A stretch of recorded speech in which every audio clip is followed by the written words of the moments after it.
Welcome, my friends. Day 27 of the 30-day guitar challenge. We literally just got done with a live UGS broadcast. So for those folks that are in UGS, you should have received an email from me. That's what we just did. We just had a live broadcast without you guys. Get in UGS and you could be there, right? All right, friends, day 27. Can you believe that we're almost done?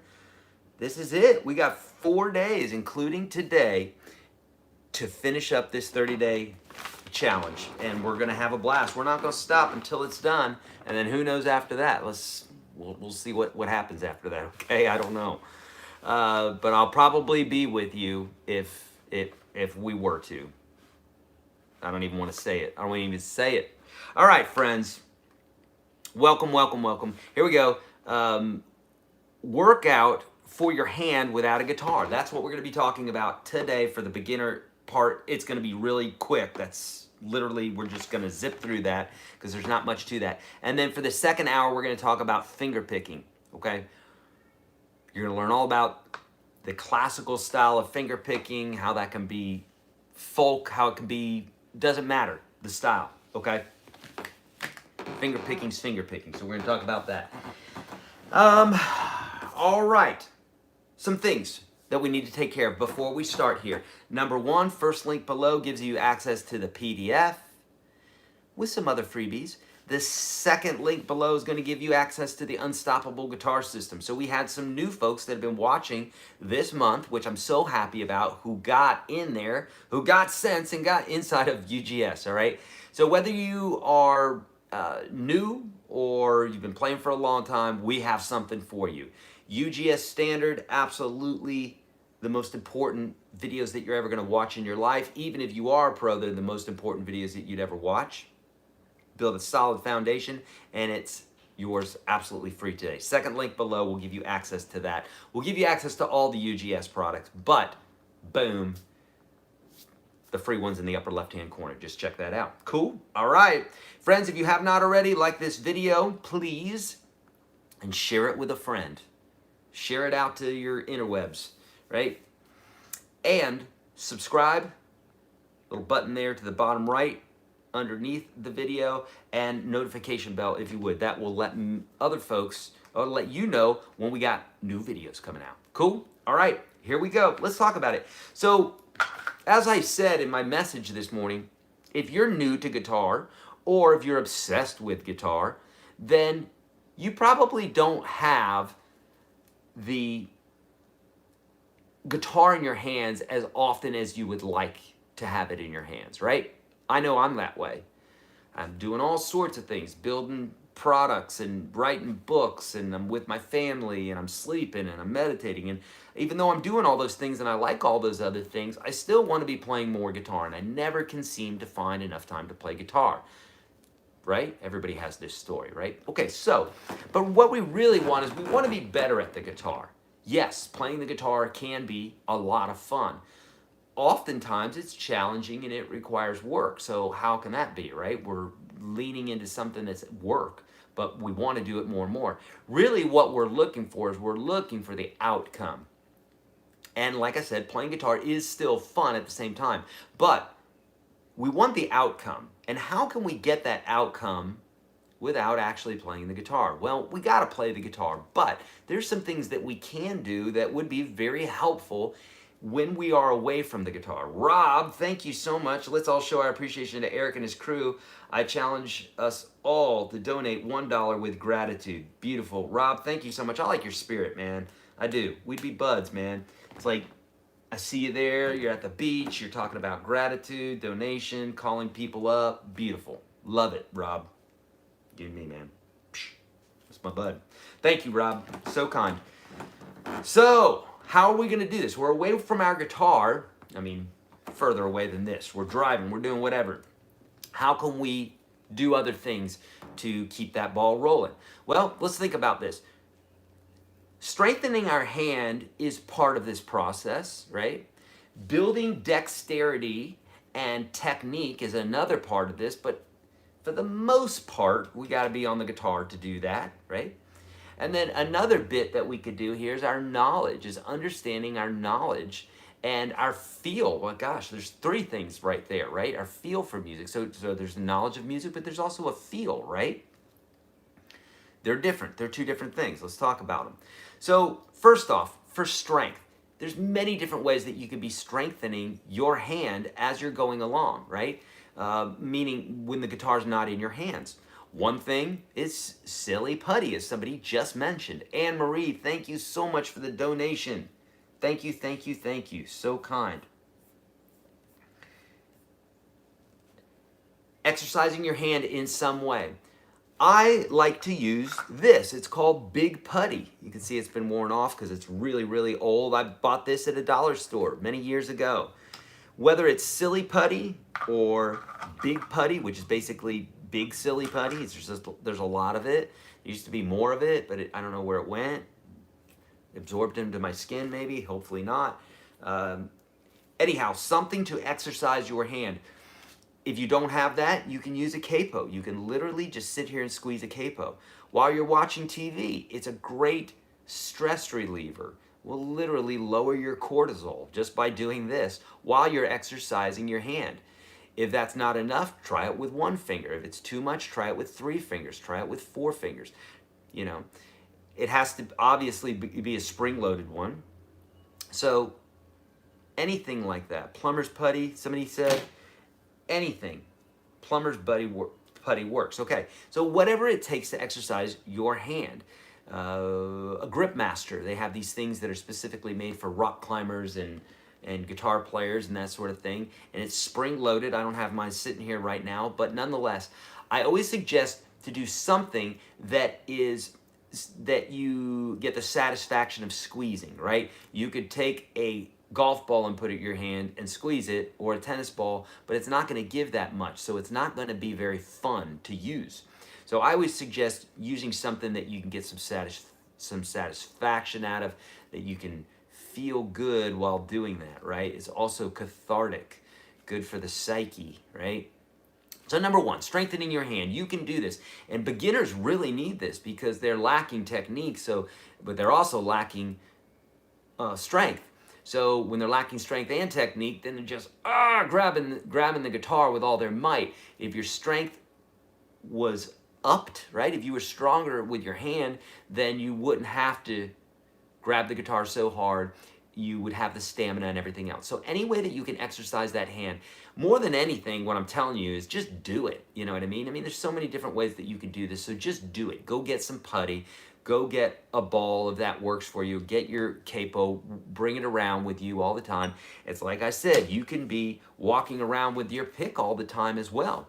What does that do, Eric? How does that help me? Well, for a pro, it's probably not going to help you much because now that you're in the game, you got to get on the guitar. But for a newbie, if you carry that pick around with you all the time, you get familiar with holding that pick in your hand.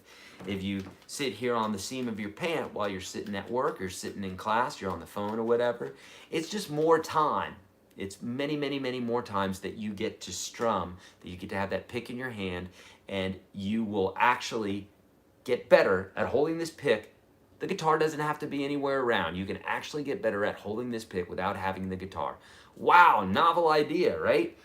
But it's true. I know we don't think about that. We think, oh, I got to be here. I got to be doing this all the time. You don't have to be. If you've got the guitar and you can do it, then definitely do that. Have the guitar around and play. If the guitar's around, play it. But if you don't, have that pick. Put it in your pocket. How hard is that to put the pick in your pocket and carry it everywhere, okay? Play-Doh works, somebody said here. Yeah, anything. So exercising the hand, right? It's the only thing you got to do. Pick. Bring the pick with you everywhere. Carry it with you everywhere. Now, something else that we can do with the hand is we can do simple exercises. Just like I have my 1, 2, 3, 4 and the 1, 3, 2, 4 and the 24 different variations of that, you can literally take a pen here. I'm taking my Apple Pencil here. Most expensive pencil I've ever bought in my life, $100. and it's still, I ruined it sticking it in the sharpener. No, I'm joking. So here we go. So an exercise like this would be like 1, 3, 2, 4, 1, 3, 2, 4, 1, 3, 2, 4. You could do this on a desk. You can do this on a pen. It doesn't take a lot of brain energy to do it, but in this, the same energy that it takes you to do it would be the same it would take you to do it on the guitar. Maybe a little less because you're not having to do this, use the strings, you know, get the strings underneath your fingers. But doing this will help. It's building neural paths in your brain, 100%. So anything like that, moving your hand around, okay? Other things that you can do when you're away. So you know, for today, I was just going to talk about workout for your hand without the guitar, but since we're on the subject, let's talk about the 2 or 3 other things that we could be doing as well. So listening to music. When you listen to music, if I'm playing in a band and they say, hey, Eric, we got 60 songs, we got to have these, you got to know these songs in 2 weeks. We got a gig. I'd be like, all right, here we go again. And what I would do, the very first thing I would do is I'd make a playlist of those tunes and I would listen to them constantly. If I didn't have the guitar in my hand, I'd be sitting there with the putty in my hand listening to these tunes, or driving, or doing wherever it is I'm going that I can't have the guitar in my hands. Listening to these songs constantly. Why? Because it's going to let me know how many choruses there are. It's going to let me know what the lick is at the top of the song, so that when it comes time for me to play my part, or if I'm starting the song off, I need to know, the guitar lick there, I'm going to be starting this song off. All the different pieces, right? How many times something repeats, where the hits are, all that stuff. So it's basically like, how are you going to learn a song if you don't actually know it? Someone said, play blank, play this song. And I had never heard the song. It's not in my mind. How can I play it, right? So the more you listen to something, the more it's going to be ingrained in you. And then when you do go to play the song, you're going to be able to play it better only because you know the parts, okay? Now you actually have to play the song. I'm not saying that's a substitute, but that's what I do, is I listen to the songs over and over and over again to where I can hum them, because I can't learn the guitar part and then mess up, not because I didn't know the guitar part, but because I thought the chorus was 3 times instead of 4 times, right? You gotta know the song. So that's something that you can do, is that active listening. At the same time, somebody asked me in the broadcast just now on UGS, they said, how do I get my timing better? Well, you can tap your foot. You can actively listen. While I'm listening to a tune, I'm tapping my foot. I'm swaying my body. Maybe I'm clapping my hands. I'm doing something, right? I'm dancing. Doesn't matter what it is. You have to integrate your body. It has to be an active process. If you're just passively listening, that is what it is. You're not active, right? So doing that is going to help a ton if you're away from your guitar. Doing things like using your ear to determine, is a song in a major key or in a minor key?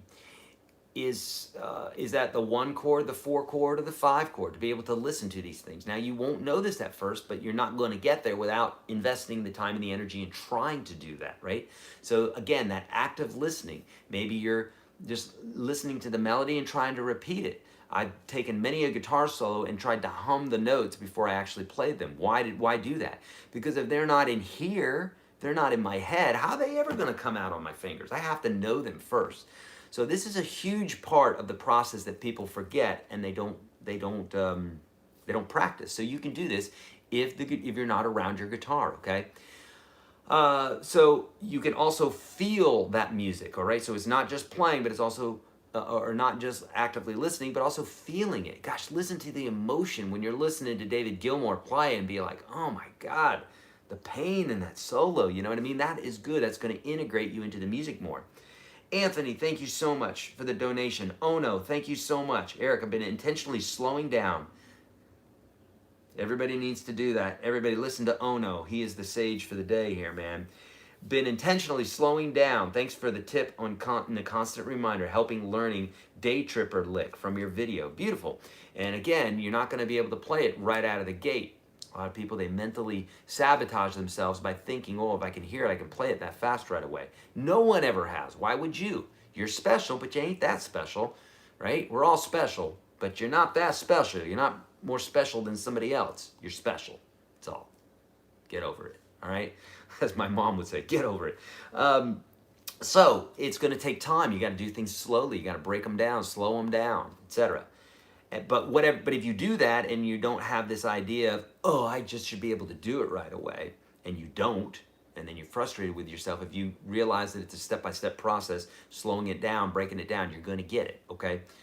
So Another thing that we can do is we can work on theory. I used to do this all the time, sitting in class. I would, and in fact, in UGS Standard, the course that you guys have today for free, I give you stuff like this, stuff like blank fretboards, so that you can work on, okay, well, if this is a E, A, D, G, B, E, if those are the open strings, then I know that E doesn't have a sharp, then I should go to F. And you're writing this stuff down. So you don't have to have the guitar there. You could be sitting in class or sitting at work during your break or whatever, and you could be drawing out arpeggios. You could be drawing out chords. Why would you do that? Because it's what the pros do. A lot of classical guitar players do this. They even meditate and think about this stuff. This is actually part of their practice, to see their hands hitting those chords, to see those passages in their mind. Nothing happens, oh, by the way, in the world without it happening in the mind first. No invention has ever no one ever pooped out an invention. Going along, burp. Oh, hey, I invented the light bulb. No, it took a lot of mental energy, but it took a crazy ass idea first of, yes, I can invent this light bulb that people will use, or yes, I can become Stevie Ray Vaughan, or no, people will know me as the best blues guitar player who's ever existed, or whatever, whoever that person is for you. So all this comes by, it starts in the mind first, okay? So it's not a waste of time. In fact, it's very useful and very beneficial for you to be drawing out your chords, to be drawing out your scales, to be recalling this stuff, right? If they say if you can't explain something, you don't really truly know it, and I definitely agree with that. If you can't explain it, you don't fully know it, okay? The better you can explain it, the better you know it. So it's good. Be able to explain things to other people. You know, that's another thing. If you're away from your guitar and someone's asking about something in the guitar, not only are you investing in somebody else like I do on these broadcasts all the time, you're actually helping yourself because you're relearning it. And if you can teach it, you're going to learn it better, okay? So working on your music theory, working on intervals, working on chords, getting out staff paper and you'll know who you are when I'm saying this stuff, by the way. If this sounds strange to you, then you're not there yet. That's totally fine, okay? Steve-O, brother, thank you so much for the kind donation. I truly appreciate it. If you're wondering if there's a slightly different vibe with me today, it's because I'm fasting right now. I'm fasting on a lot of different things, like literally everything. Anything that I do, if you know me, I'm fasting from. So if you're wondering in your mind, I wonder if Eric's fasting from blank, I'm fasting from that too. I'm fasting from food. I'm fasting from social media. Not that I do social media much anyhow. I really dislike social media. I'm not watching TV. I'm not doing anything like that. I'm just working. I'm going to be meditating, working and meditating. I might watch some stuff on Gaia TV, but that's not entertainment. So I'm doing what they call a... what is it called? What's it called? Oh, the happiness drug that we get. What is this? Not melatonin, not serotonin. Dopamine. I'm taking a dopamine fast. Have you ever heard of this? Yeah. I've heard about this for years now, and I've done it before. Yeah, coffee. I'm not having anything. Water. I'm having water. A dopamine fast, because if you're on social media all the time and you're watching TV shows all the time and you're smoking weed all the time and you're doing all these things all the time, not that necessarily any of that's bad for you, but in excess, right? And if you're just pummeling your mind with dopamine, then you start getting bored. You start getting you start just kind of mellowing, just getting into this zone of nothing, right? Dopamine fast. Look it up. It's pretty cool. Endorphins. That's another one. Yeah. Okay, friends. There you go. There are many things that you can do when you're away from your guitar. Many different things that you can do to continue your understanding of music, to continue strengthening your hand, to continue with your dexterity. All, okay? All right. Gerald is asking, use the pick to build up your calluses on your fingers. Edge of the pick. Yeah, I suppose you could do that. That would drive me to drink. That would drive me nuts. Even on a fast, I'd start drinking right away. No, that would drive me nuts, but yeah, I suppose. How long am I going to do this? So I started last night. Psilocybin, no nothing. No nothing right now. No one. Don't take any of it right now during your fast. It's good to refrain from everything, right? To just like, give it a break. Psilocybin's interesting stuff now. The science is out on it. Still illegal, still a Schedule 1 drug, just as marijuana is, because they say, of course, it has 0 medicinal purposes, and it's highly addictive, right? Actually, if you follow the rabbit trail down that one, here I go. If you follow the rabbit trail, the whole reason that marijuana became illegal was because the DuPonts wanted to create plastic. Not that that's a problem in our world these days. They wanted to create plastics, and hemp was would have replaced all of our plastics and all of the trash in our ocean. So yeah, look up the DuPonts. Oh, I could go down the rabbit hole, but I'm resisting. I'm fasting from everything right now. Everything. Just water fast right now. Just water. But yeah, just water.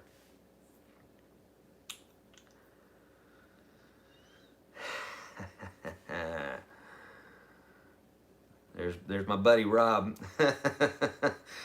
Paul, thank you. Can I hear the bear story? You can. It's probably necessary, Paul. Thank you so much for the donation. 1046. There's a reason for that, Paul. 1046. You're trying to tell me something. Folks get really worried. They're worried during these times, right? Paul loves this story. You can run from a bear. You see a bear running after you, probably wants to eat you or at least harm you in some way. If it's charging you, it probably is, right? But you don't have to fear the bear to know what to do, right? You could run up a tree, not even have your cortisol levels lifted. You could literally just escape it, right? Or you could sob on the ground, the bear's gonna get me, and let that bear attack you, right? Because you're crying and it knows you're scared. Or you could run up that tree, frightened, and every single time you see a bear, you're triggered, right? A grizzly bear, not a black bear. Grizzly bears do not climb trees. No, they can't climb trees. So you can do that. So friends, yes, you can be fearful or you cannot be fearful. It really is a matter of choice. It's a matter of you bridling your mind, which is what fasting's all about. You're saying, I want to eat. Yeah, no duh, I want to eat. That's not the point of it. My wife's like, well, don't you want to eat? Of course I want to eat. Yes, there's a lot of things I want to do. But that's the whole point of a fast, is you are denying the flesh. You're saying, I'm not doing this right now. You know, I want to go outside, or go outside then. I want to watch Netflix. I want to delve into Ozark. I don't want to play guitar. Of course you do. Play the dang guitar, okay?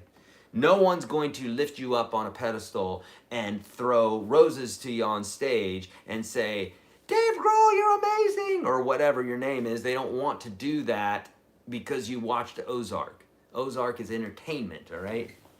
It feeds the flesh. I'm not saying there's anything wrong with Ozark or watching or binging or anything. We all do it. We've done it, right? I'm just saying the difference between the two. Good to know the difference between the two, right? How long do I fast, Skeletor? So I'm going to, I started last night, or yesterday afternoon, like around 3, and then I will start eating again tomorrow at about 10. So I don't know, how long is that? It's like 36 hours-ish or something like that, more than 36 hours. So yeah. But I've fasted for as long as 7 days. There's folks that have fasted for 50 days. So, you know, from food or anything. It's pretty crazy, yeah. pH balanced water, yep. I've got my Kangen water, which is like high pH. I do, yeah. Less talk, more rock. Okay. Tell me what's your question, Knees? Tell me what your question is.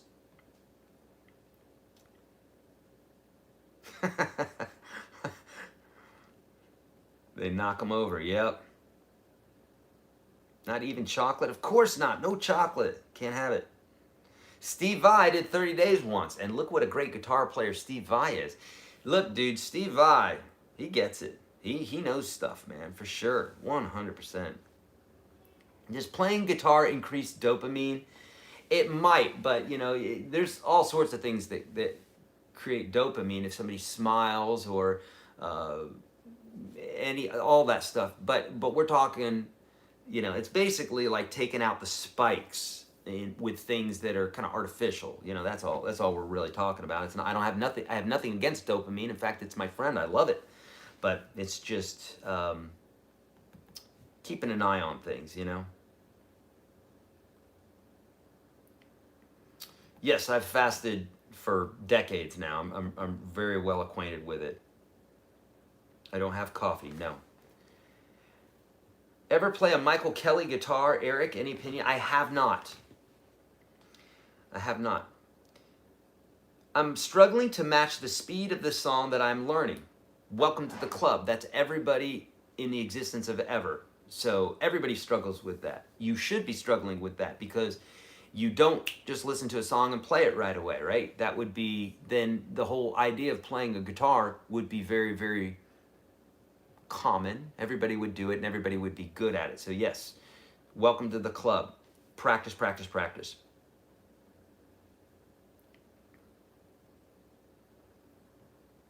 Thank you, Burner.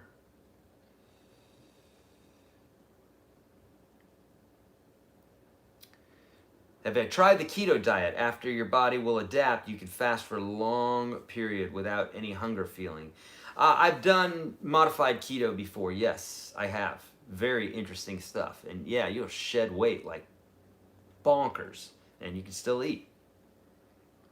Yes, someone's saying, you mentioned the other day that scales will get you where you want to go with soloing. What will?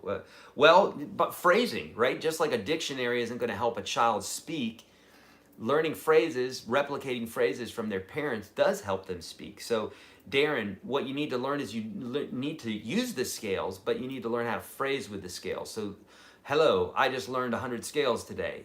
Am I a soloist? No. So the scales don't make a soloist, but learning how to use words makes you a linguist? I don't know, someone who speaks, right? A talker. Learning the phrases does, but actually just having the words does not. You have to learn how to phrase.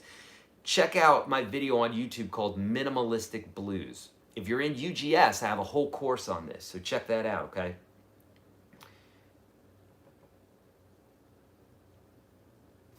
Angel, can you suggest some exercises for jumping through strings? So you mean, yeah, you mean string skipping, right? So yeah, Angel, the course that I'm giving to you guys today for free, the second link below will give you access to this. Did I miss a donation here? Let me look. I thought I might have missed one. I did. Matt Naylor, thank you, buddy. Climbing the mountain one step at a time. Beautiful. Thank you, Matt. I appreciate that so much. Don, thank you so much. I appreciate that, buddy. Sometimes I get to talking and I forget that there's another donation that came in. I don't want to forget that. Murray, thank you so much for the donation. Super kind. So what I want you to do is I want you to take exercise number 1. It's the one that you guys get for free today inside Unstoppable Guitar System Standard, second link below. Exercise 1 in that program goes like this. 1, 2, 3, 4, 1, 2, 3, 4, 1, 2, 3, 4. That one, right? So if you want to get good at skipping strings, skip strings. 1, 2, 3, 4 on the first string and then third string.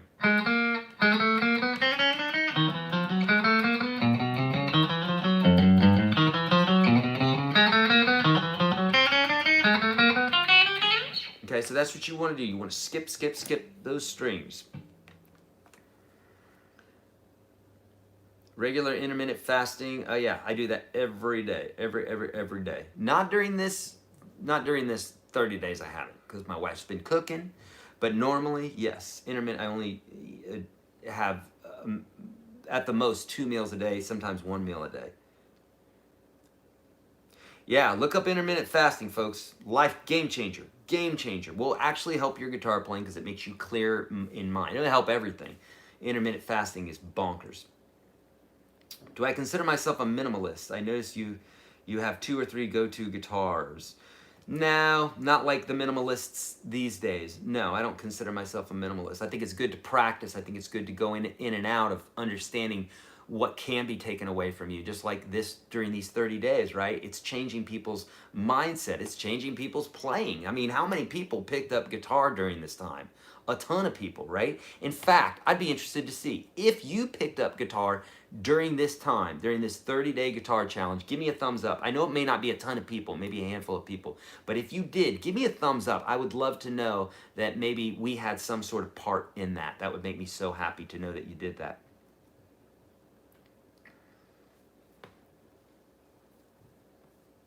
Okay. Do I fast for discipline or health? Both. How long will a beginner take to play a full song?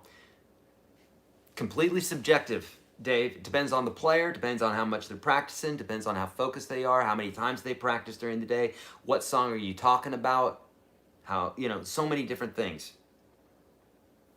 Renato, hi. Yay, look at all these thumbs up coming in. Woo, that makes me so happy. Anne-Marie, yay. Thank you so much. Shashank, beautiful. Darwin, beautiful. I've been seeing Darwin's name come up a lot. In fact, I know he's in the Unstoppable Guitar System. Beautiful. S10, beautiful. Reginder, Singh, beautiful. Jim, beautiful.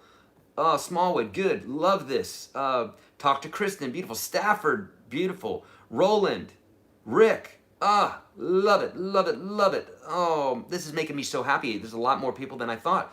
Bella Burzum, John Black. I mean, dear goodness gracious, the list goes on. Paul St. Jane. Okay, he's in the Udemy course. Okay, beautiful. David, Lincoln, DJ5, beautiful. Scott Merritt, that's right, Scott. I've been seeing you pop up a lot too. Carl Frank, Sudi. Oh, this is fantastic. Douglas. Okay, Gene, Keith. That's fantastic. That's way more than I thought. Christine, Authentically MG. Okay, I won't keep going and saying everybody's name, but that is fantastic, beautiful. That makes me happy. Uh-oh, you just gave me a dopamine hit. Thanks a lot. I just broke my fast. Super kind. Thank you so much. I love that. Yay! Woohoo! Okay, beautiful. There you go. So guess what? If you're on the fence about playing guitar and you're wondering if it can be done or not, there you go. There's your testimony, okay? How did you get a guitar in lockdown? So Gregory, we're locked down, but not like some other countries, like maybe not like, Italy and stuff like that, where the police are roaming the streets. At least in Nashville, they're not. So I got in my car and I went to my office, grabbed the guitar and came back, you know what I mean? And I've done that several times now because I'm like, oh God, I needed this, I needed that. But no one's at my office and I'm literally, I'm in my car, boom, and back type of thing. So, Lee, thank you, brother. And he's got the finger in the air. So that Lee, I've been seeing lots of Lee lately. So he's new, beautiful. Lee, welcome, buddy. And Addie, boom, nice. Friends, we just got above 600. Can you feel 700? Come on, feel it with me. Come on, feel it. Everything's better on the fast like that, for sure. Oh, you mean how did people just get started? Oh, I see what you're saying. You weren't talking to me. How did people get started with guitar? Oh, well, they probably ordered it online or something, right?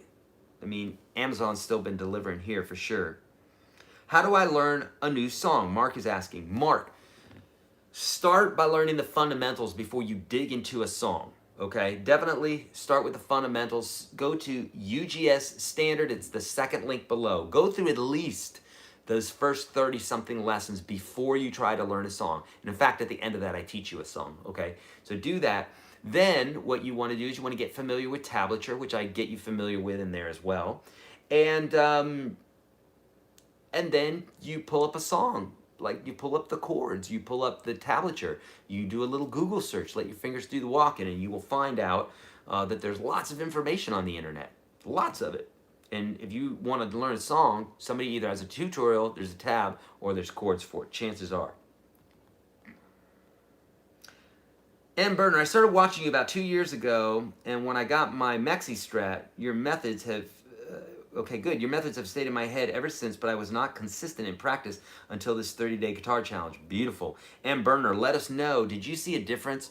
Consistency is king, friends. It's consistency. Whether you're fasting, whether you're working out, whether you're playing guitar, does not matter. That consistency is king. It makes all the difference in the world. It's saying to yourself, I know I don't want to do this, but I'm going to do it. And that consistency makes you amazing, okay? If you skip, then you skip, you know? You don't get to skip and do it at the same time.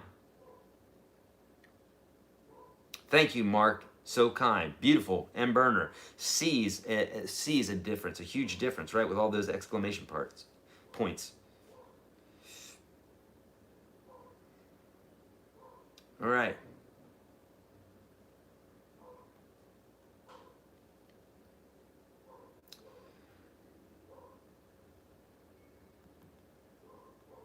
Oh, yes, indeed. Yeah, Michael. Yeah, friends, I'll have one of the crew drop a link in here for you. In fact, we've had a lot of vets buy.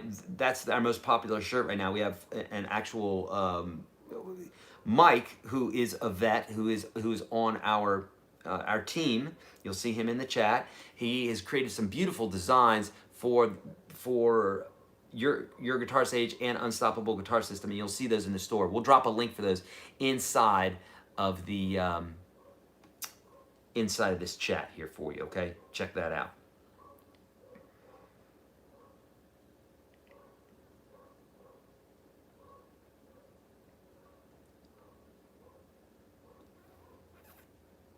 All right, good stuff. Okay.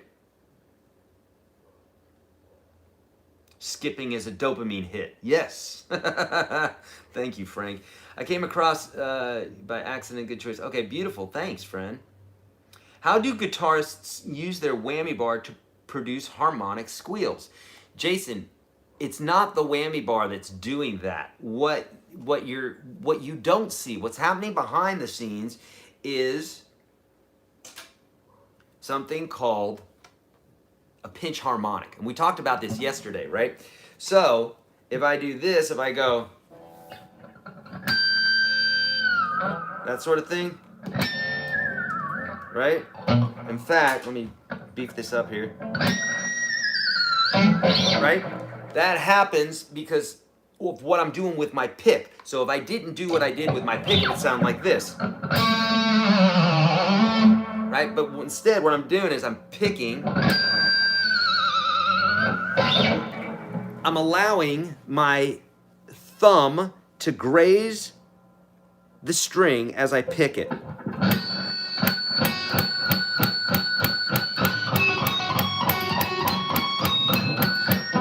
Now, this will not just come naturally to you. It's something that has to be practiced. I have a video for this, though. Just search on YouTube, YourGuitarSage pinch harmonic, or yeah, pinch harmonic. I'm pretty sure that's it. Rob, beautiful, thank you. Thank you for the kind donation, bud. Thank you for this past month, Eric. You've been a tremendous resource and inspiration. Been playing since January, and you've helped me so much, and love the journey. Looking forward to getting my practice t-shirt too. Beautiful. Rob, thank you. What a really super kind sentiment. I do not get bored of when folks say things like that. It really is rocket fuel. It you know, when I get up in the morning, I'm like, am I going to teach the 9 essential chords again? Am I going to teach exercise number 1 again for the 10,000th time? Yes, I am. Yes, I am, because there are new people always. You know, people keep having babies. We know why that is. But people keep having babies, and these babies grow up and they want to play guitar, right? So like someone needs to lead them. So that's what I hopefully can do. So Rob, thank you so much. I will continue to do it, and that is rocket fuel for me. It is fuel for me to get up every morning and to do this. So thank you so much. Super kind, bud. Can you alternate pick with pinch harmonics? You have to pick down to get a pinch harmonic. So no, you cannot alternate pick. You could touch the string, as I talked about yesterday, right? Like Eddie Van Halen does. If he's playing, he'll touch the string like this. You know? So I could pick up So I guess I could, I could do that, but that's not, I mean, it's essentially the same thing, but the technique is different. It's still a pinch harmonic or what they call a pseudo harmonic, that sort of thing.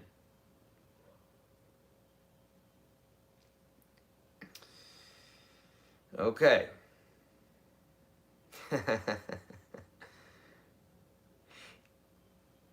In 2, keeps muting strings while switching chords. Any tips? Yes, in 2.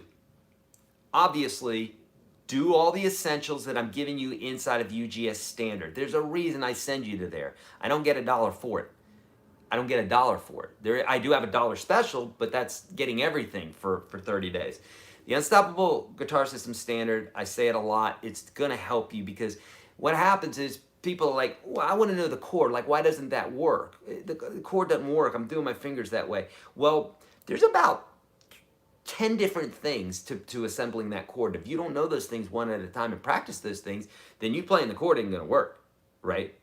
It's like you go out to your car and you're like, my car doesn't work, why doesn't my car work? Well, it could be any number of like 700 things. So if you don't know that, then you're just like, car broke, won't work, right? So in the same way, the reason that your fingers are muting is because of practice, but if you don't know what to practice, then it's a problem, right? So when you're switching from chord to chord, what I would highly suggest you do, this is a real short version, that's why get in that course, get in UGS Standard, second link below, do it step by step. But get to know one chord really, really, really, really well and be able to play it without any muting. Then the other chord that you're going to switch to, play that chord without any muting. Then when you switch back and forth between the chords, take a little extra time to really get the chords set up correctly. As you repeat that process, the length of time that it takes you to assemble that chord will become less and less. You'll become more precise each time. Okay. Watch the transitions video specifically on that question. It answers that question in high detail inside UGS Standard, second link below. Oh no, thank you so much. How do you feel with your head leaning forward when playing? Is there something you do to correct it? I find myself leaning forward to focus on strings. Oh no, I guess I don't think about that too much. The guitar for me is at a slight angle right now. Now if I were playing, standing up, it wouldn't be so much, but I would probably lean forward a little bit. But again, anything that you want to fix, if you're leaning your head forward and you want to fix that, you know what the fix is? Push your head back. Don't let your head go forward. So the only way you can stop smoking is to not pick up another cigarette. The only way you can stop drinking is to not pick up another drink. It's like that's all there is. And then there's the commitment to it, right? I know that sounds like it's just that, but it is honestly just that. Of course, there's a bunch of mental stuff going on. Same thing with your head moving forward. You've developed a habit, right? So anything that starts in our conscious mind goes into our subconscious mind, and then it becomes part of us.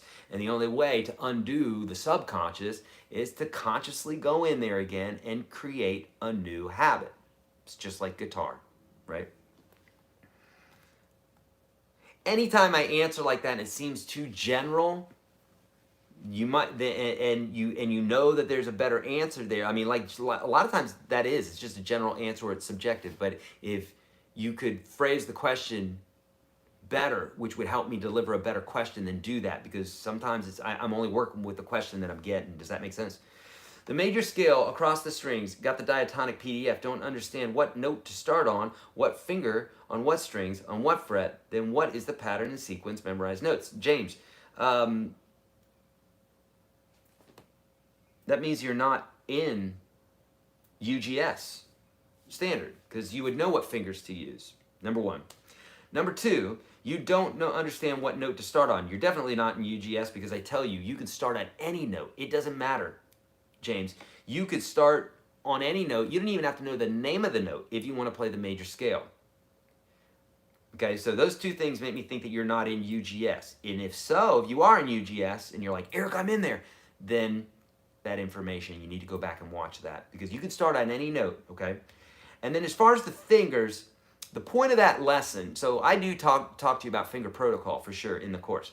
But as far as playing a linear scale across one string, right, that's more just for you to understand the linear structure of the scale. You can use any fingers that you want. It's not finger specific, okay?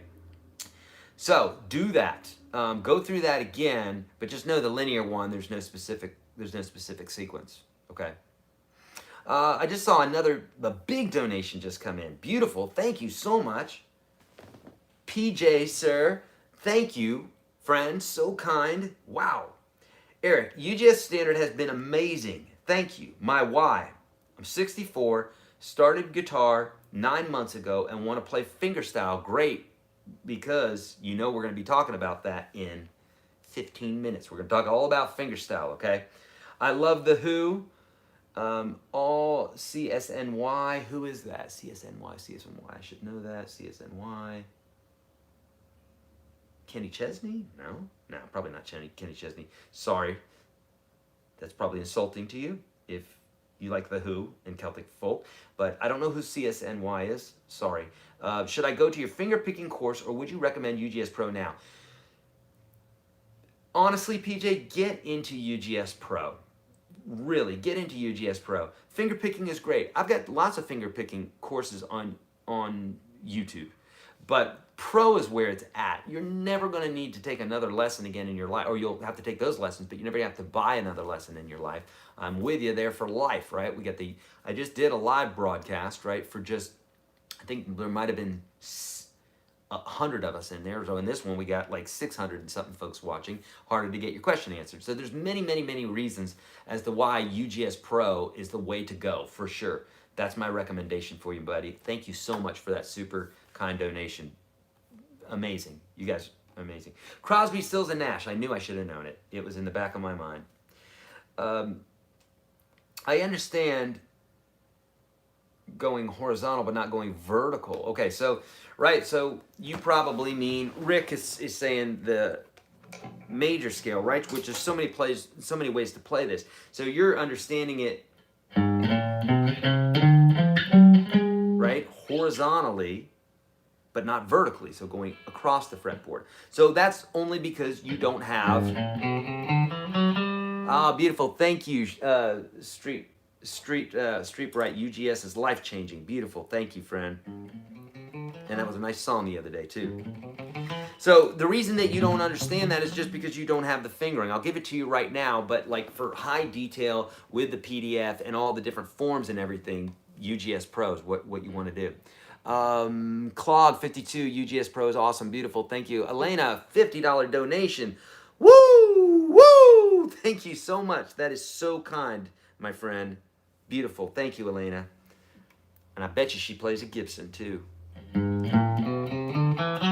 right, so here you go. This would be G major starting in the second position, meaning your first finger's behind the second fret. You're using fingers 2 and 4. 1, 2, 4. 1, 3, 4. 2, 4. 1, 2, 4. 1, 3, 4. And you can move that up the fretboard in any key. Okay, thank you, Brent. It is a good hair day. I'm feeling good. It's kind of wacky. I took the razor to the sides today here, so who knows? It looked okay, but it is kind of coiffy and big up there, so who knows? I have a massive amount of hair right now. It's crazy. That's my question every time on here. What's your question every time on here, Jason? What is your question every time on here? That would have been a great place to put your question. Okay. Elena saying, will you please have Q&A once a month or a week? Elena, here's the deal. Inside of UGS, I have 3 a month. On YouTube, I do at least once a week, or almost every week. Yeah, we definitely do once a month. We do 2, 3, sometimes 4 in a month, for sure. So I definitely will continue to do that. And then there's 3 in UGS, and then we have a big live broadcast. And so yeah, definitely. But the only way that you're gonna know about this is because YouTube doesn't do a great job at notifying folks. So even if you do hit subscribe, and hit the notification bell, which you should have done already. If you do want to see these live broadcasts, then do that. Subscribe, hit the notification bell. But then also on all my, I announce it on my social media, right? So on Twitter, on Instagram, on Facebook. So join me there too. All those links are down below. And we make it really super easy, okay, to do this. But we announce it on all that stuff. I dropped an announcement this morning saying, hey, we're going live. And that's the way you're going to find out about this stuff. Because, again, YouTube, not so much. Mark, thank you so much. That's really kind, buddy.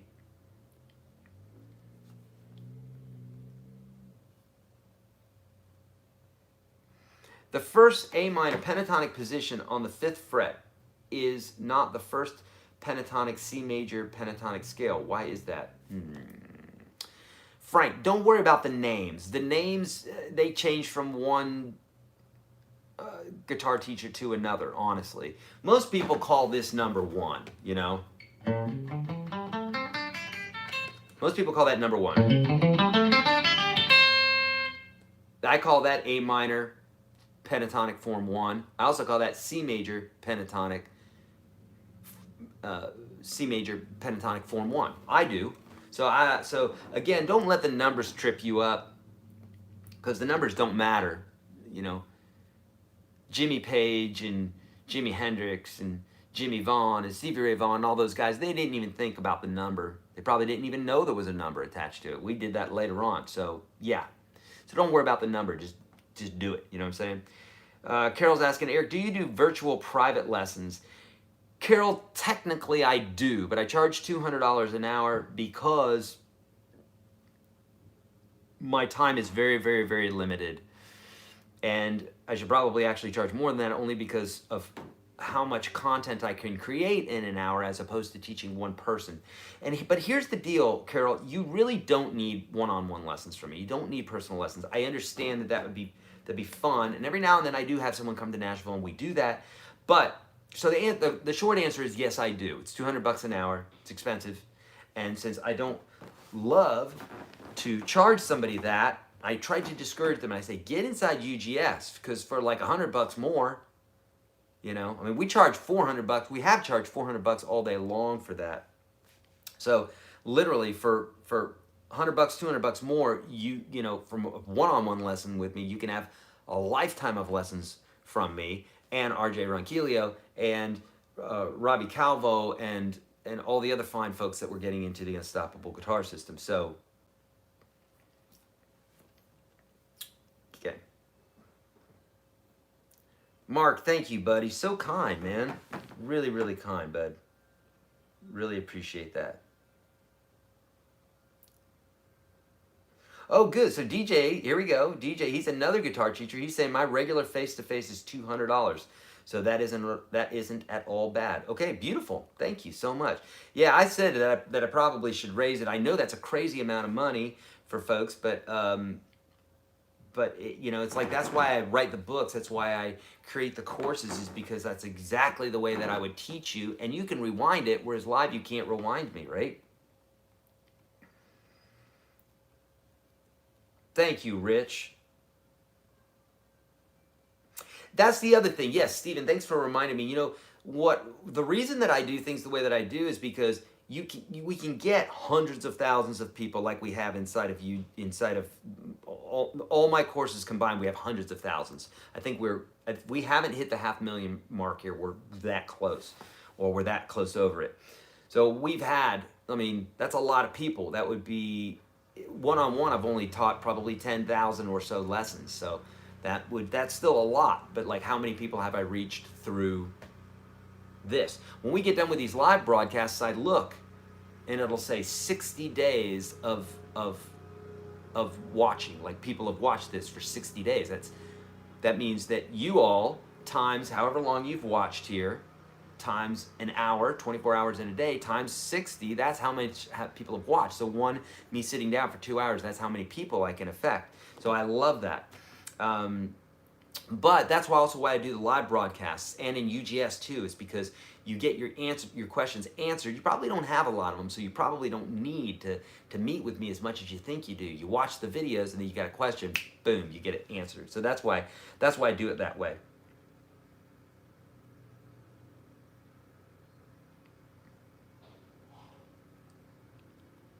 Yeah, and everybody charges different prices for lessons, for sure. It depends on their expertise. It depends on how comfortable they are charging certain prices or whatever. I mean, when I started teaching, I charged $35 an hour for a 1 hour lesson, and I loved it. That's how, I mean, that's how I loved it, you know. Oh, thanks, Mark. I wish I could subscribe 2 times. Woo. All right, Jesse said, I did the math. The $2.99 package is an insane value. I'm waiting for stimulus check to pay for it, but just think the $19 a month will get you about 16 months. $2.99 is for life. Yeah, exactly. And if you break it down even further, thank you, Jesse, for doing that for folks because they can understand it, right? If you think about all the lessons that we have in UGS, all the lessons that we have in 365, that's over 1,000 posts. Okay, so then do the math. What's that? Divide that by $299, right? That doesn't even count all the live stuff. I mean, we just did a live broadcast just now. It doesn't include all the PDFs. It doesn't. I mean, it does include all that. But what I'm saying, I'm not factoring that into. There's also the 600 something jam tracks and the support and just the community, everything. It's like there's a lot. There's a lot there for sure. Mike saying, I'm losing vision due to last year's ocular melanoma in left eye at old age and right. Practicing playing without looking at fretboard. Any suggestions? Mike. So, Mike, number one, again, thank you so much for sending me that looper pedal. That was so kind and out of the blue. And I was like, what's Mike sending me? And I got this fantastic looper pedal. Thank you, so kind. So, Mike, in UGS, right, I talk about hitting the lights, turning the lights off. If you want to get more acquainted with the neck just by feel, don't close your eyes because you're going to cheat. You're going to be like, well, now I don't know how to do that. And then you're going to look. Otherwise, you're just doing the stuff that's easy and coming to you. And you're going to be like, look at me. I don't even have to look at the fretboard. Then when you have a problem, you're going to look at the fretboard, right? That's the problem, is looking at the fretboard. So go into a dark room, turn the lights off, and just go on feel. Now, you may not be playing the fastest thing in the world. You got to warm up to this stuff. But think about it. I can touch the 2nd string right now very easy, or the 6th string very easily, or the 1st, or the 5th, because I'm feeling the strings, right? I'm using a sense of relativity here to determine that. Same thing with the fretboard. I could touch and I could feel that this is the nut, and then I could feel that's the 1st fret, and so the 2nd fret has to be here, 3rd, 4th, you know, that sort of thing, 5th, 6th. Now I looked, right, but I could go 1, 2, 3, 4.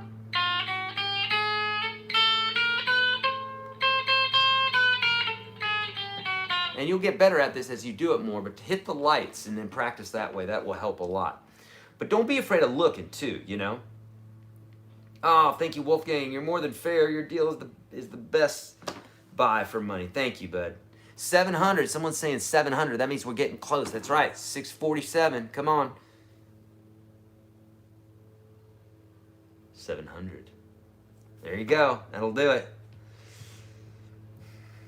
Eric, what's up? Can you suggest a good book or 2 on music theory? Many thanks. Brian. Yes. It's called my book. It really is. And I've changed the name over times, but it's the Ultimate Guitar Guide Part 1. The reason I wrote that is I wanted you to only focus on certain things that you're going to use all the time and not the tons of other things that you're hardly ever going to use, right? I know, I'm endorsing my own book, but of course I would. I mean, otherwise I would write the book. I write the book that I wanted, that I didn't feel was out there, so that's why I wrote that book, right? So for me, learning and teaching has as much to do with the right thing at the right time and taking out the things that you're probably never going to learn, or stick them at the back of the line. And the things that you're going to be using all the time, stick those things in the front of the line because you're going to be using them all the time. Pareto's rule, right? Thank you so much, Emmy, for posting that link. That's where you can get that book. Now, if you're in UGS, that is the way that I teach in UGS. So you don't necessarily have to get it, okay? if you're in UGS already. But if you want something to carry around with you and what have you, yes, it is very helpful for that, and I would highly suggest that then for sure. But it's as much about what not to learn as what to learn, honestly. Because there's a million things you could learn, and I say it all the time, once you know your why, as the why it is that you play guitar, it's going to direct you to the way you should practice, and instead of you practicing 50 things, where you're only going to use 2 of those things, why wouldn't you focus on the 2 things you're going to use all the time, and leave the 48 others for other genres or other people that are playing in different ways other than you? Focus on what it is you want to do. It's going to be so much better. Again, listen to this, Jerry. When I studied in 1968, I paid $2 an hour. I know when I was in 1984, 85, something like that, I was paying $7 for a half-hour lesson. Yeah. They're not cutting my grass, but Gerald, good ear. They're cutting the neighbor's grass, so even a better ear. Wow.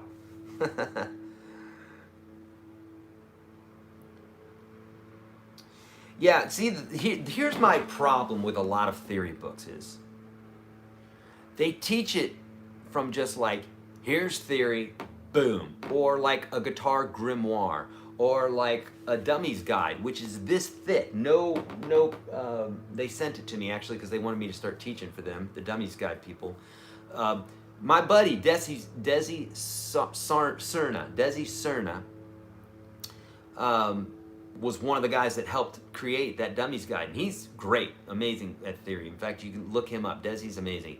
DesiSerna. He's great at theory, indeed. But theory is theory also, so it's like, it's math, basically, you know? But to me, like these books that are so thick and what have you, they're daunting. They're more like a user's manual that you never open until you need it, right? It's fine. Grimoires and reference books are great. They sit on the coffee table, you open them up once a year, and you still wonder why it is you can't play guitar. I prefer not doing it that way. I prefer doing it like, here are the things you're going to use all the time. Friggin' take the time and memorize them. Not even memorize them, just get acquainted with them. You're going to use them all the time. You don't have to memorize anything. I show you how you don't have to memorize this stuff. By the way, we're up to 662, my friends. 700. So I'm a big fan of take the stuff you're going to use all the time and just learn it. Just get good at that. And then the other stuff that you may not use very often, yes, you have a reference for that or whatever. But when I show you how to play a major scale, I'm showing you how to play every major scale. There's no need to memorize 12 major scales. So, but some people will teach it with sharps and flats and this, that, and the other thing. I'm like, why would you do that? You don't even think that on like, as a professional musician, you don't think about it that way. At least the professional musicians I hang out with, and they don't think that. They're not thinking, oh, sharp, flat, oh, natural. No. If you're reading music, then yes, you do need to do that. But are you reading music? Are you a pit musician? Are you playing for an orchestra? Because if you ain't, then I don't know why you would do that, right? So it's the 2-hour mark. Someone's reminding me. Beautiful. Hour 2. Yes, John, thank you for reminding me. That's why we're a great team here, okay? All right, let's do it. Let's talk about some finger picking. And in fact, I'm going to take my Strat. I'm going to stick it over on the side here. And I'm going to grab my faithful Faith guitar. And we're going to talk about finger picking, all right? Vincent, thanks for the donation, buddy. Happy Monday, Eric. Thanks for everything. Keep crushing it. We appreciate you. Thank you, Vincent. I really appreciate that, and I appreciate you very much. As I always say, I do this as much for me as I do it for you. Otherwise, my wife has to hear me going on and on like this, right? Now, actually, I don't talk a lot, believe it or not, when I'm just here in the family. It's pretty quiet. I know, you wouldn't think that. All right, let's talk about finger picking. So number one, let's start out of the gate by dispelling any myths. Anybody can finger pick. If you got fingers, you can finger pick. The more you do it, the better you get at it. It's a really simple protocol. Once you learn the basic protocol, it's all about practice. Now, I've got lots of lessons for you on YouTube that you can just search YourGuitarSage finger picking, and I'm not entirely sure if UGS standard covers that or not. If it doesn't, I need to put it in there. But nonetheless, we're going to go over it today anyhow, okay?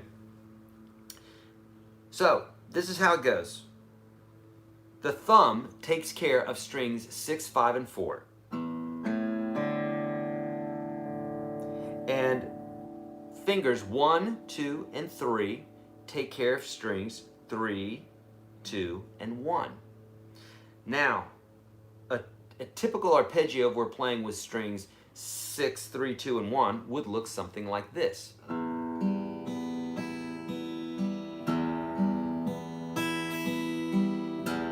There's a ton of Metallica fans right now getting a major dopamine hit. They're like, what's going on? I know that song. Yeah, you do. But this isn't also a great exercise, right? You're just arpeggiating this. This is in 6. 1, 2, 3, 4, 5, 6. 1, 2, 3, 4, 5, 6. Okay? And what you want to do, oh, somebody said 680. Beautiful. Thank you, Mark. Woohoo, it's happening. So here's the deal. So that's going to take some time. Now, people will say all the time, should I rest my finger on the guitar or should I float? The answer is yes.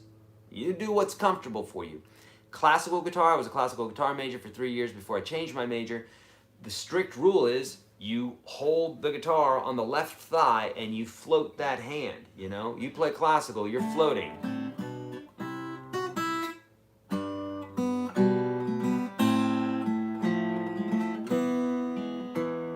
Okay?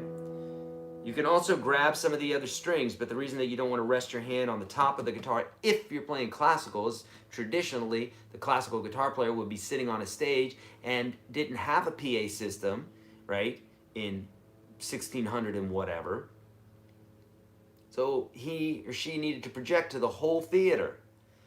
So you can't stifle the top of the guitar. Now that we have microphones and PA systems and what have you, put your hand on that guitar. It's still looked at as not very classy if you're a classical guitar player. So if you're a classical guitar player, don't do it.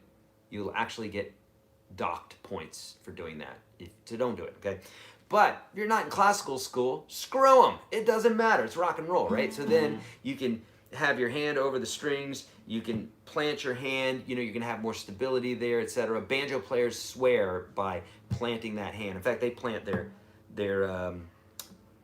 ring finger, definitely the pinky, but the pros say do the ring finger as well, and that really gives them lots of volume. Okay, makes the banjo sound a certain way too.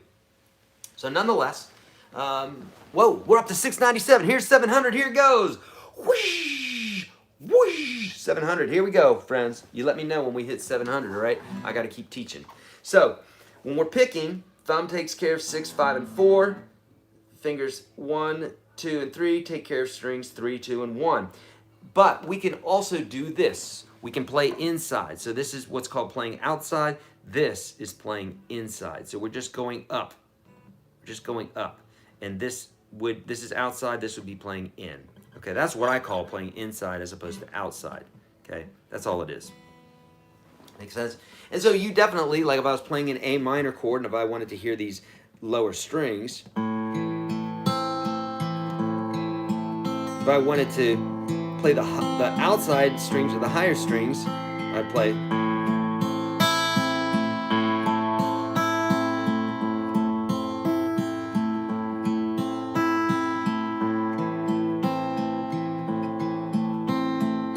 Make sense? Now, I've got lots and lots of exercises for you regarding this, but I really want to get to some questions for you because I know that you have them. But it's literally that simple. You could sit with your guitar while you're watching TV tonight, and you could just sit here watching Ozark or whatever you're watching and just get those fingers familiar with the strings, like you're getting to know somebody, okay? Literally, that's all you're doing. You're just kind of getting to know them, getting to know your strings. You're getting comfortable putting your hand there in resting position, which is your fingers just on the strings.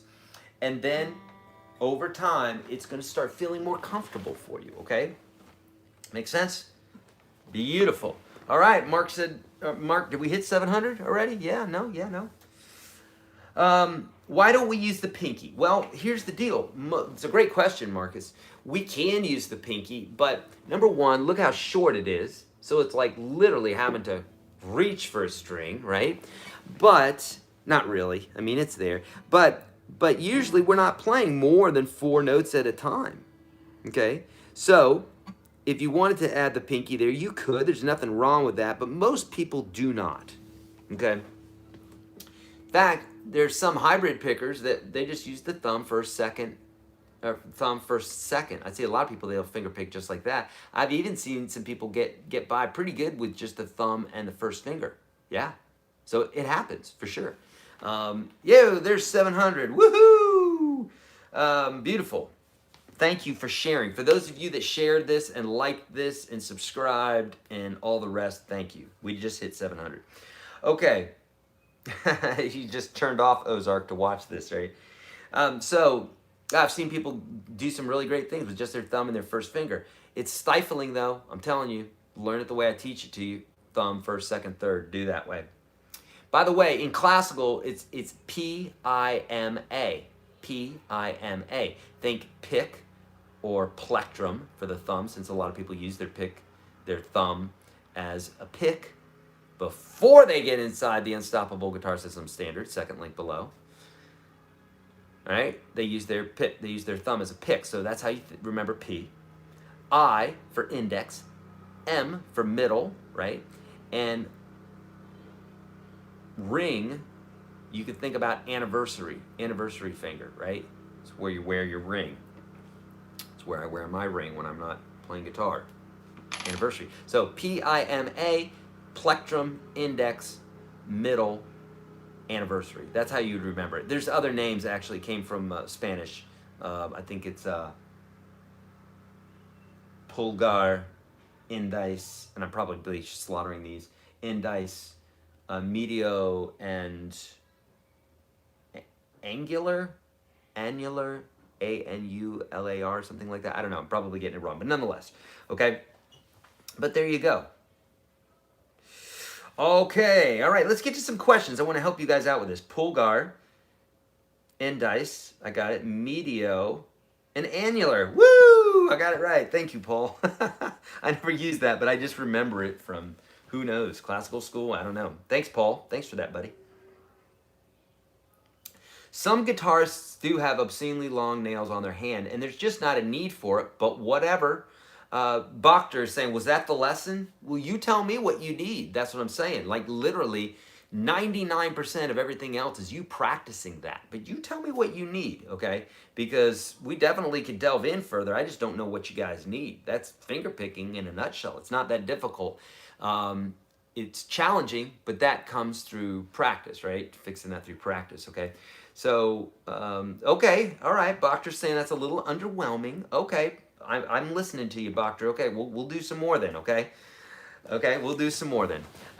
So let's continue. Number one, the nail, I don't know if you can see that or not, but there's just a teeny tiny bit of nail coming across there. Just a little bit. This one, not hardly at all, actually. That one I'd have to reach for. This one, just a little bit.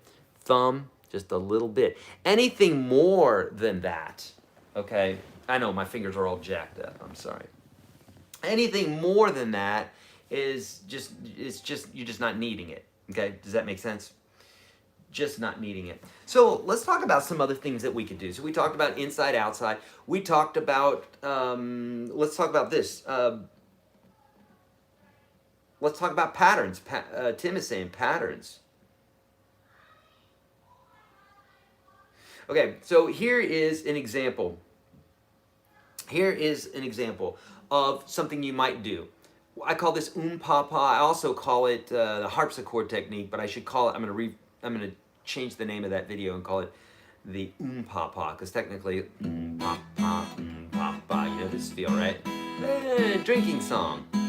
So in this case here, what I'm doing is on the I'm picking the bass note of the chord, and then for the papa, I'm playing the rest of the chord. So it looks something like this.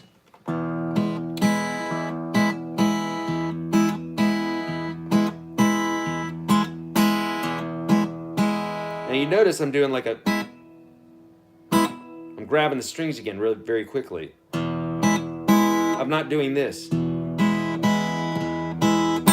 You could, but for the sound that I'm getting, this is what I'm doing.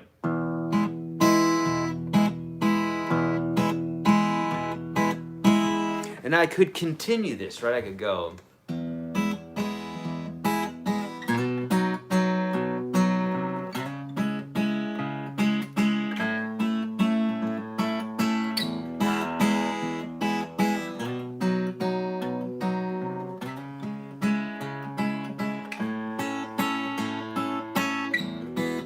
Ein polka. Right?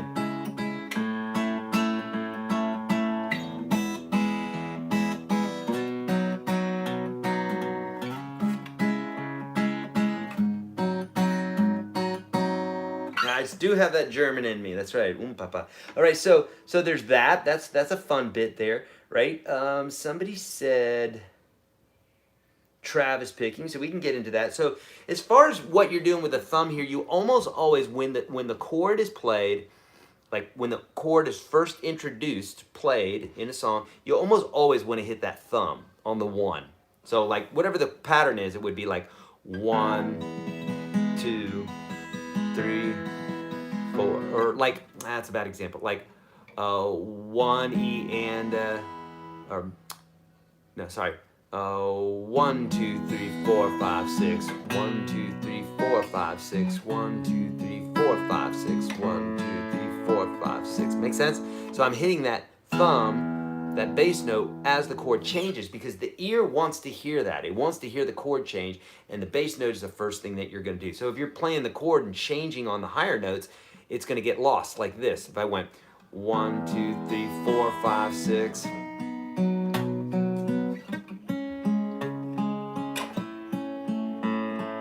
Okay, it's not as moving as hitting that bass note. So that's my suggestion. But again, we're talking painting here, so like you can paint anything you want, right? A 3-year-old painting with his fingers on the walls might get in trouble, but it's not technically wrong. Okay, so it is what it is.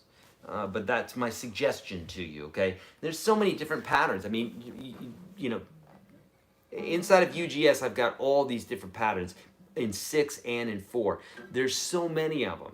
I mean, there's just so many of them. I could go over some of them with you, but like a full sweep of 6, 1, 2, 3, 4, 5, 6, or you can do pinch picks, right? So like this, like this is called a pinch pick when you pinch 2 at once.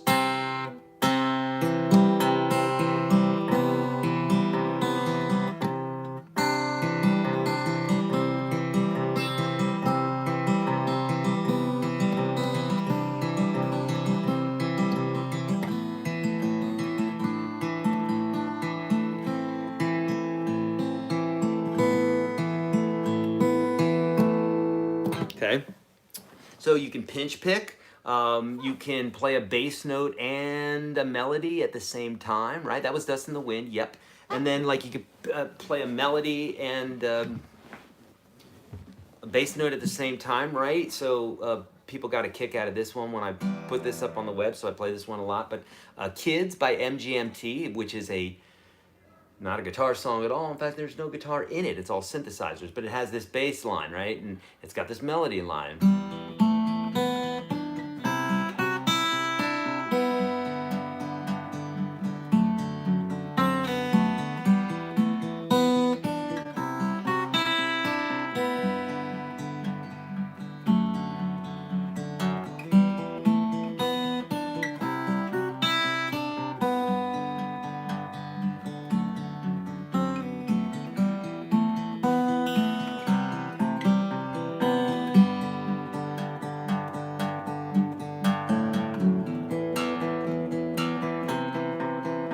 So here I'm just kind of noodling with this bass line, and then I threw a melody on top of that. So then we could also do like if I wanted to swing this and do like a bluesy thing,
can have some fun with that one, you know.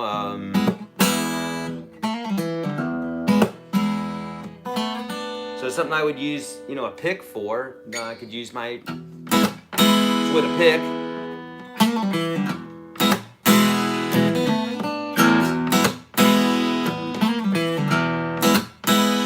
Or I could use my hands.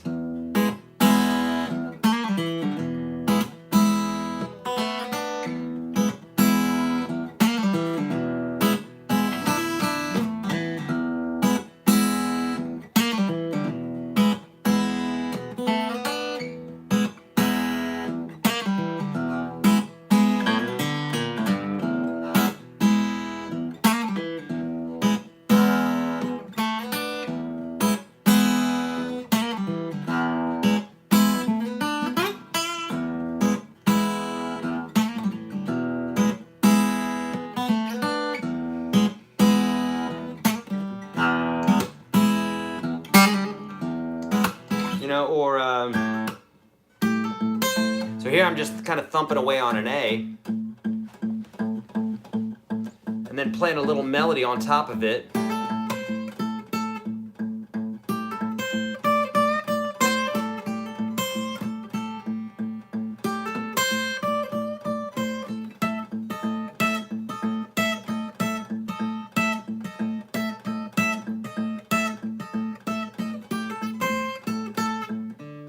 You know?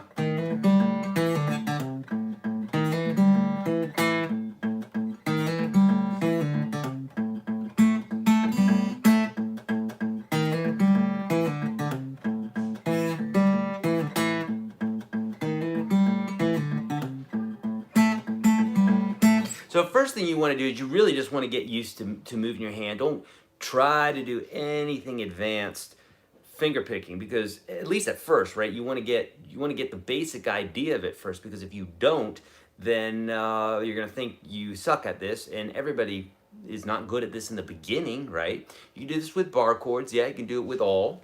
It doesn't matter what it is. You're just you're hitting the strings in a different way, right? You know, bar chords, whatever. Like, you know. In fact, there was a song that I wrote with my wife that goes like.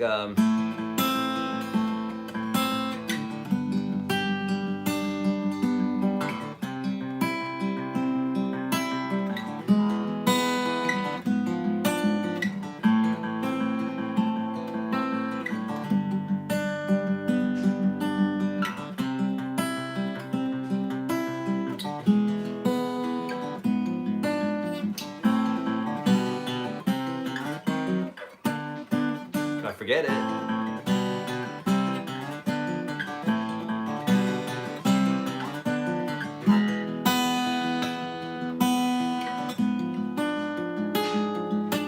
You know, so you can do, you know, just like a pad at the bottom, like just like something that somebody would sing over, which is what that was.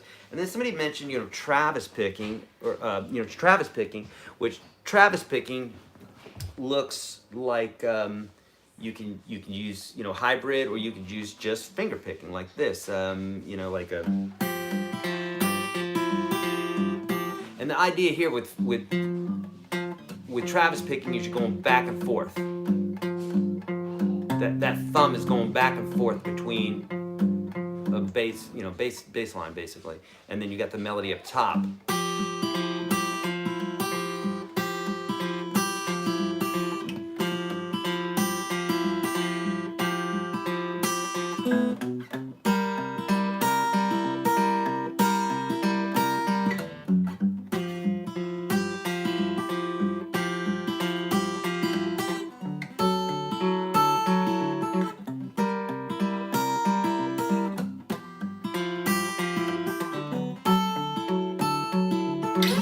So you get the basic idea there. There's lots of different things that we can do. That the possibilities are endless. There's literally nothing that you can't do when it comes to finger picking, as long as it involves 6 strings, right?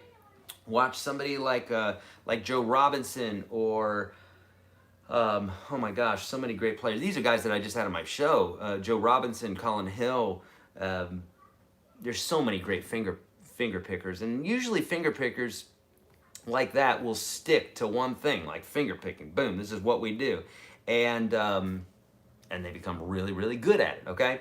All right, so let's get to some questions. And let me make sure I didn't miss any donations here. I don't think I did. I don't think that I did. So, someone was saying earlier that wasn't enough. So was that enough? Tell me what you need. Can you play Wagon Wheel? Yeah, so there you go. I know that song, Wagon Wheel. I'd have to hear it in my head, right? I'd have to know it in my head, and I don't off the top of my head. But Chet Atkins, yes, that's Chet Atkins style. Wagon Wheel, Wagon Wheel, Wagon Wheel. I know that song. If I knew it, yeah, I could play it because I know it's just a simple 1-4-5. Yeah.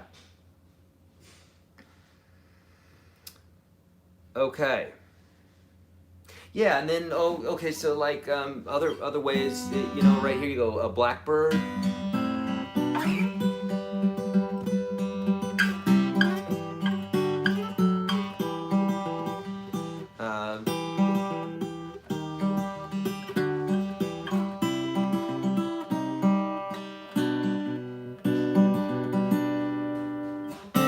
I forget it.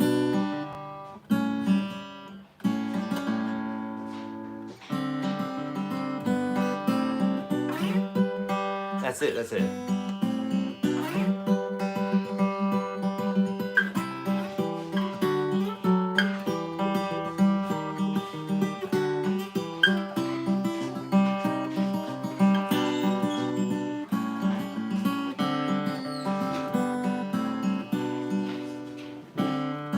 Yeah, something like that, right? So there's so many different things that you could do there. Pretty unlimited. Bachter was saying it, right? Okay, Bachter, does that do the job? Does that help? Okay. You must have clean chords or sounds are really noticeable. Yes, indeed. And that was very sloppy playing there.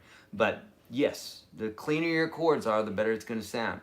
Is it fair to say that that far end up the neck is reserved for more advanced, generally speaking? Gregory, no. Nope. It typically tends to be that way, but it doesn't have to be that way. It's only because people skip stuff and they play real, basic campfire songs and what have you, and they never go on from there. They don't realize how easy it is to play up the neck if they just had a way to do it. They just had a system of doing it, which is why I teach the way that I teach. So no, not necessarily, because everything you do in the open position can be done further up the neck. That's scales, chords, anything. So it's just moving it up the neck. That's all.